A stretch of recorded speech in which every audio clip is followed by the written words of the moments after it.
Since Jeffrey Metcalf was arrested back in 2011 for assault, in 2011, his sons would have already been born because they're 17. So that means they would have had to been born around 2007 or so, right? And we know that he's not married or together with the twins' mother. They're separated because they have several different GoFundMes, one for him, one for the wife, and they might even have one for Hunter, but who knows? But I would want to know what kind of family would raise a young man who would try to push, physically remove someone from underneath a tent.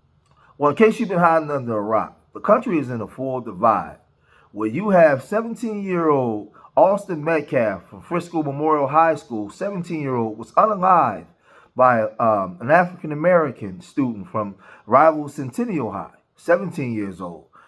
They were under a tent. They said that it was pouring down raining. Carmelo sought refuge under the tent. There was some type of altercation ensued, and ultimately Austin was unalived, right? So now, he's been held on $1 million bond. This is went national, international. Everybody all over the world is talking about this, right? There was a GoFundMe set up for Carmelo Anthony where he's raised now over 300 and something thousand, right? Maybe more. He hired 2 black attorneys, but he since fired them because one of the attorneys was mixed in with some type of corruption scandal, and they're under investigation. So he went and he hired the very much experienced Mike Howard. Mike Howard is an attorney down there in that area, well known, well respected. There's a bond hearing coming up, and they're going to try to get this bond lowered so we can get this kid out on bail, right? But with that being said, April 12th, there was a going home service for Austin Metcalf. He had a private memorial service where he was laid to rest. Rest in peace. My condolences go out to him and his family. But he was laid to rest on the 12th. But in Collin County, DA Greg Willis finally spoke out, right? And he was speaking out and saying that he would like for this case to remain in Frisco. He's saying that the Frisco people is the one that's affected the most, the one that cares about this the most. And he feels as though it should stay, that it should not be a change of venue. It should stay there. This is what he's saying. The DA for Collin County has finally broken his silence, and he says he hopes that Carmelo Anthony's case is not moved to somewhere else because he believes that the people of Collin County should be able to decide the fate because they care about the case the most. He says that he's hoping they're the ones sitting on the jury to decide how this case should end. Now, we know there's been questions around, can Carmelo Anthony get a fair trial in Collin County with all of the racial tensions around the case? So let's hear what he had to say. DA's name, Greg Willis, by the way, says his case against Carmelo Anthony could go to a grand jury. He thinks maybe by the end of June, they'll decide, of course, whether or not this thing will go to trial, what the charges officially will be. He also confirmed to us that the teen accused in the killing of Austin Metcalf at a track meet last week will have a bond hearing, and that'll happen on Monday morning in Collin County in a courtroom there. We did ask Mr. Willis about concerns expressed among those who are sympathetic to Anthony, the accused attacker, regarding whether he could receive a fair trial in Collin County. The reason I would like the trial here is because I want Collin County citizens, the people that care the most, I want them to decide the case. If there is a trial, it may be a year or 2, or maybe even 3 years down the road. And it was at that time the judge will decide whether or not the person accused can get a fair trial. As of tonight, Anthony remains in the Collin County Jail with a bond currently set at $1 million. He is charged with first-degree murder. The funeral for Austin Metcalf will take place on Saturday. So with that being said, let's get to the Metcalf family, right? When this incident first happened, the news was going crazy. The media, they were showcasing his family all over the world. They were saying that the father was a cancer survivor, that Austin died in his brother's arms. They had the mother on TV crying, and rightfully so because she just lost her son, right? And they was just portraying his family as this God-fearing, pristine family. Well, now we're hearing that Jeffrey Charles Metcalf was once arrested in 2011 for SA assault, right? And they're not married, right? And they can't even stand each other. The mom can't stand the father, right? And like I told you, they gave this image of this pristine, perfect image of a family, right? when we know that it wasn't. There was a whole lot of turmoil. You know, he's been arrested for multiple things, right? But he has an essay assault on his record. Now, let me ask you guys out there a question. Had that have been Carmelo Anthony's father that was arrested for some form of essay assault, right? And the way that even some black people was portraying Carmelo, what do you think that they would have said about his father and the whole family? Where Carmelo comes from an intact family, mother and father, right? Upstanding family. This guy, the other family is a broken home, whose father was arrested for essay assault. And when they was doing the interview with Will Kane, when it first happened with Fox News, she almost blew up the whole spot. Check this out. I just saw his soul leave, and it took my soul too. I'm so sorry. I'm going to ask you one last question. I've seen interviews with your husband, who I can hear in the side, by the way. I think he's there in the room with you. I saw an interview last night. Okay, someone else. Yes, okay. Yes, sir. But I have seen interviews with your husband in the last 24 hours, and it was remarkable to me that I heard your husband say, within hours of this, that he forgave this other young man, and he got there so quickly. And I honestly don't know that I could, and I just want to see, and I don't know if there's a right or a wrong place to be, especially as quickly as this has happened. Megan, how do you feel on that front today? I am not like their dad. I am so angry at that boy. So remember, Jeffrey went on TV and said, who raised somebody like this? What kind of parents does he have? This is what Jeffrey said. Remember? He said, he said it starts at home, right? So the question I'm asking is, if you have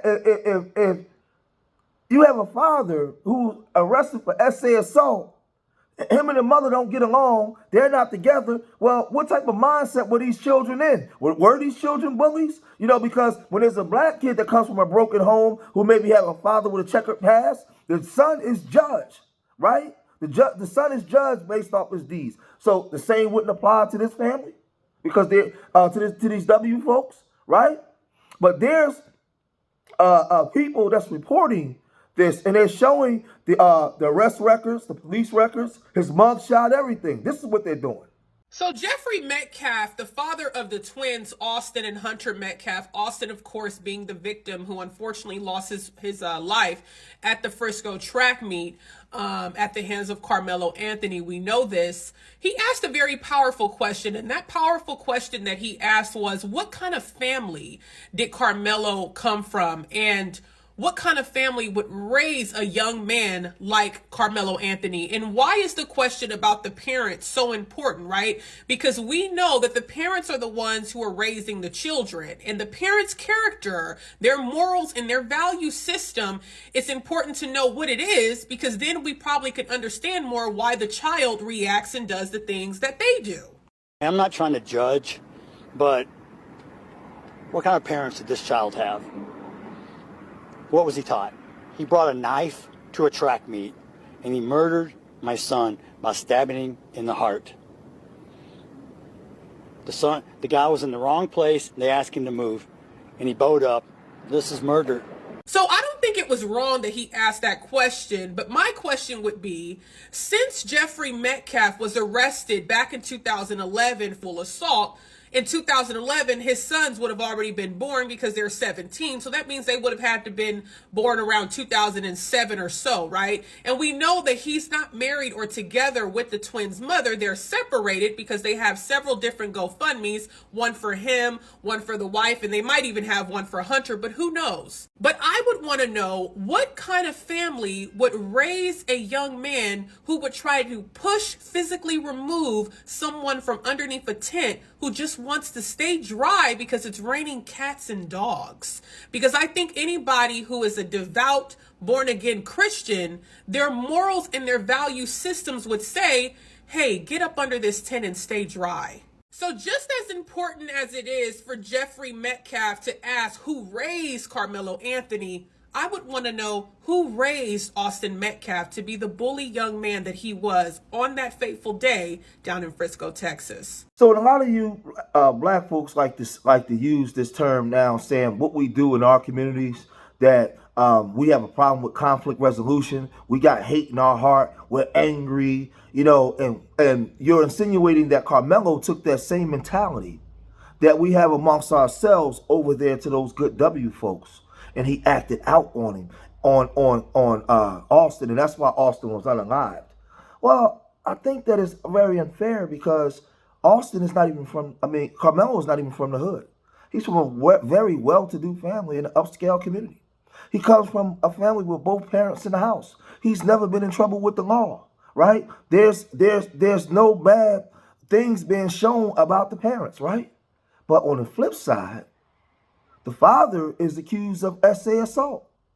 Him and the mother's not together. The mother was very angry when she even said, well, I'm not like the father. I'm angry. They don't get along. They can't stand each other. Austin came from a broken home with a lot of problems.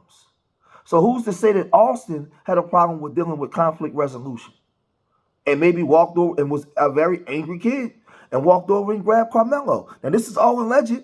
I'm not saying that could be fact, but the same way you put these things on Carmelo and you called him a thug, right? Even some of you black folks, you called him a thug.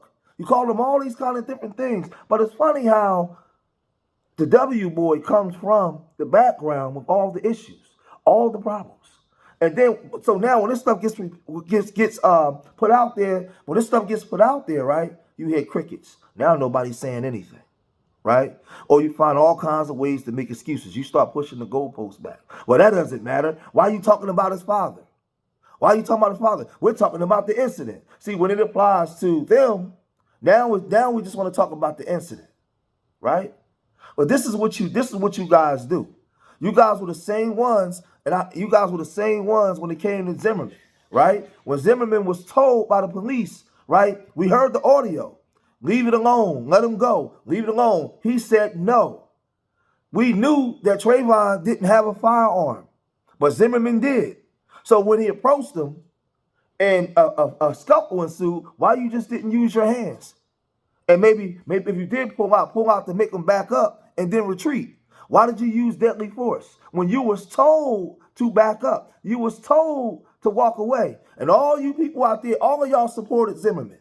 But now when it comes to Carmelo, because there's a young African-American boy that's in trouble for hurting a W kid, we just always have to be in the wrong, right? We don't get the benefit of the doubt for nothing. All of our kids are criminals and thugs. Every last one of them, right? This is how y'all do us. But then you say it's not about race. That's how I can bring up the Zimmerman part. Because you guys heard the audio when the police told him to stand down.